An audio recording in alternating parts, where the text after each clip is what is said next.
اچھا اس میں کوئی یہ سوال کر سکتا ہے کہ یہ کانوں میں بالیاں ڈالنا عورت کے لیے یہ بھی تو فطرت بگاڑ رہا ہے؟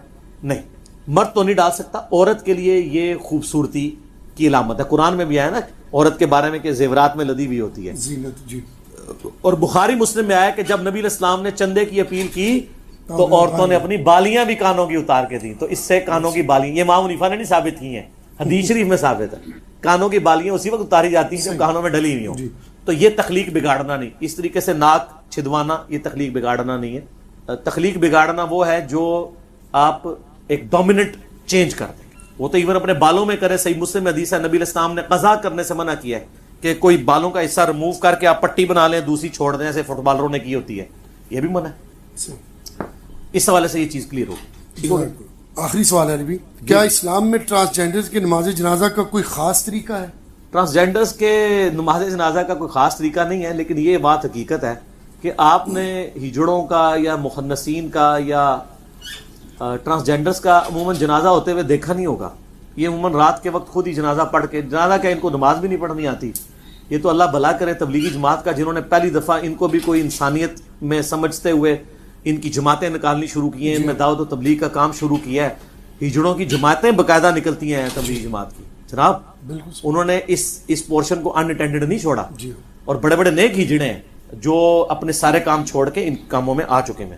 جنازے کا اس لیے ہوتا ہے کہ جنازہ عموماً ان کا پبلکلی پڑھا نہیں جاتا. رات کے اندھیرے میں یہ خود ہی پڑھ کے دفنا دیتے ہیں. اس وجہ سے عام لوگوں میں ان کے اناؤنسمنٹ بھی نہیں ہوتی. ایک پوری کمیونٹی میں رہ رہے ہوتے ہیں. حتیٰ کہ جن گھروں میں کوئی ہجڑت پیدا بھی ہو جائیں ہجڑے آ کے لے جاتے ہیں. حالانکہ ماں باپ کو بھی ایسا نہیں کرنا چاہیے. یہ بھی معاشرے کا حصہ ہے. آپ ان کو یہ نہیں پالیں. ظاہر اللہ نے دیکھیں ایک طرف اگر اللہ آپ کو ہجڑا دے دے، اس کے بدلے میں آپ کو ایک پیرلل بچہ مل جائے، پیرلائز ہوا ہو، فالج گرا ہوا ہو، تو دونوں میں سے کس کی پرورش کرنا آسان ہے؟ ہجڑے کی. تو اللہ کا شکر ادا کریں. اگر کسی کے گھر ہو جاتا ہے تو کہیں شکر ہے یا اللہ اس کو آزاد تو نے پورے دیے. ایک چیز ڈسیبل رکھی نا. تو یہ معاشرے میں بڑا یہ پسا ہوا طبقہ ہے. اور میں آپ کو پرسنلی بتاؤں، میں عموماً فقیروں کو جھڑکی تو نہیں دیتا ہوں لیکن مال پانی بھی نہیں دیتا. مجھے پتہ زیادہ پروفیشنل ہوتے ہیں، لیکن مجھ سے اگر کوئی ہجڑا آ کے مانگتا نا تو میں ضرور دے دیتا ہوں. یہ پسا ہوا طبقہ ہے اس معاشرے. حقیقت بات ہے. اگرچہ اس میں کئی لوگ پروفیشنل بھی بنے ہوئے ہیں، لیکن ظاہر ہمارے پاس تو کوئی جج کرنے کا طریقہ نہیں ہے کہ کون پروفیشنل ہے. باقی ایک چیز ہے، یہ بڑے آرگنائز ہیں. ان کا آپ لوگ تو ایک امیر کے اوپر متفق نہیں ہو رہے. ایک سیاسی جماعت ہے وہ دوسرا پولیٹیکل لیڈر کو نہیں مانتی ہے، ٹھیک ہے، لیکن ہجڑوں کے اندر ہر شہر کے اندر ایک ان کا لیڈر ہوتا ہے. اس کو کیا کہتے ہیں؟ بیبے بھی کہتے ہیں، گورو بھی کہتے ہیں. اور یہ پوری دنیا میں ہے، امریکہ میں، یورپ میں. آپ یوٹیوب پہ پورے پروگرام دیکھیں ان کے اوپر، مختلف چینلز نے کیے ہوئے ہیں. تو پھر ملکی لیول پہ بھی ایک ہوتا ہے. پھر جب کوئی فوت ہوتا ہے تو اس کی جگہ سکسیسر اس کا بنایا جاتا ہے. پورا ان کا ایک آرگنائز سسٹم چل رہا ہوتا ہے. باقی یہ ہے کہ ان میں بھی بریلوی بھی ہیں، دیوبندی بھی ہیں، حدیث بھی ہیں، شیعہ بھی ہیں، سکھ بھی ہیں، عیسائی بھی ہیں. فرقے تو ہیں ہی ہیں نا. تو وہ اسی طریقے سے چل رہے ہیں. نفرت نہیں کرنی چاہیے. اور میں یہ سمجھتا ہوں کہ صرف ہجڑوں کا مسئلہ نہیں ہے. جو لوگ نارمل مرد ہیں نا انہوں نے بھی ان کو اعلی کار بنایا ہوا ہے اپنا. سب سے بڑے مجرم اس حوالے سے وہ بھی ہیں. گورنمنٹ بھی مجرم ہے کہ ان کے کوئی حقوق دے. جس طرح پچھلی دفعہ چیف جسٹس نے نوٹس لیا تو کم از کم ان کو شناختی کارڈ والا ایشو تو ریزالو ہوا. اب یہ نوکری بھی حاصل کر سکتے ہیں، ڈکلیئرڈ بھی ہو سکتے ہیں شناختی کارڈ کے اوپر. ورنہ ان کے لیے بڑی مشکل ہو گئی تھی. اور کئی لوگوں کو نوکریاں ملی بھی ہیں. بڑے بڑے پڑھے لکھے ہجڑے بھی موجود ہیں. اور نفرت بالکل نہیں کرنی چاہیے. معاشرے کا پسا ہوا طبقہ ہے، بہت زیادہ پسا ہوا طبقہ ہے. ان کے ساتھ حسن سلوک کرنا چاہیے. یعنی میں اس ویڈیو کی وساطت سے، چونکہ میرا پیغام پوری دنیا میں لوگوں تک پہنچتا ہے. باقی آپ کسی کے میڈیکل ٹیسٹ کروانے کے پیچھے درپے نہ ہو، وہ اس کا معاملہ ہے، اللہ کا معاملہ ہے. کسی کے گھر پیدا ہو جائے وہ ہجڑوں کے حوالے نہ کرے کہ اس کو وہ برائی میں ڈال دیں گے. وہ اسی قسم کی وہ قوم لوط والا عمل شروع کر دیں گے. اس کا وبال بھی آپ کے اوپر ہوگا. پالیں. کئی لوگ ہیں جنہوں نے بچے پالے ہیں لیکن بعد میں یہ ظلم بھی نہ کریں کہ ایسے بچوں کی آپ شادی کرا کے لوگوں کو آزمائش میں ڈال دیں، لوگوں کی بچیاں جو ہیں وہ آزمائش میں ڈال دیں. ایسا بھی نہیں ہونا چاہیے، ورنہ مصیبت کھڑی ہو جاتی ہے. اور اگر کوئی اس سے پہلے کر چکا ہے تو فوراً سے پہلے تنسیخ نکاح کروائیں، خلا یا طلاق والا معاملہ کر کے ایسے لوگوں کو علیحدہ کریں. یہ ظلم ہے عورت کے ساتھ. پھر ایسے لوگوں کی بیویاں پھر وہ ناجائز طریقوں میں انوالو ہو جاتی ہیں. معاشرے کے لیے پھر ایسے لوگ ناسور بن جاتے ہیں. لیکن یہ سب کی سب چیزیں ظاہر ہے ہم تو صرف اصلاحی بیان کر سکتے ہیں. حکومت کا کام ہے کہ حکومتی لیول کے اوپر ان ایشوز کو ریزالو کیا جائے. جس طرح پچھلی دفعہ یعنی سپریم کورٹ نے ڈیسیژن کر کے کم از کم ان کی آئیڈینٹی والا معاملہ تو شناختی کارڈ والا حل کیا. باقی سارے ان کے حقوق کے حوالے سے بھی گورنمنٹ کو، این جی اوز کو ساتھ ملا کے ان ایشوز کے اوپر کام کرنا چاہیے. لیکن یہاں پہ تو جو نارمل مرد و عورت ہیں ان کے حقوق کا بھی مسئلہ ہے, ان بیچاروں کو کس نے پوچھنا ہے.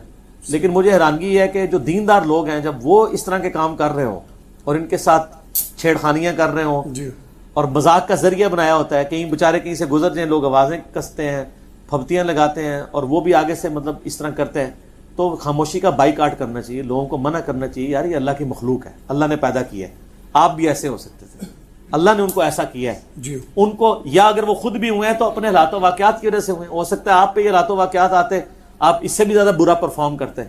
میں تو ہمیشہ ورسٹ کنڈیشن کو دیکھتا ہوں, اللہ کا شکر ادا کرنا چاہیے, اور قطعاً کسی کے ساتھ اس طرح کی یعنی دشمنی والا رویہ نہ رکھیں, نہ کسی کا ٹھٹا اور مذاق اڑائیں, اللہ سے ڈریں. ایک مسلمان کا یہ ایٹیچیوڈ ہونا چاہیے. ٹھیک ہو گیا, ختم ہو گیا سوال. جی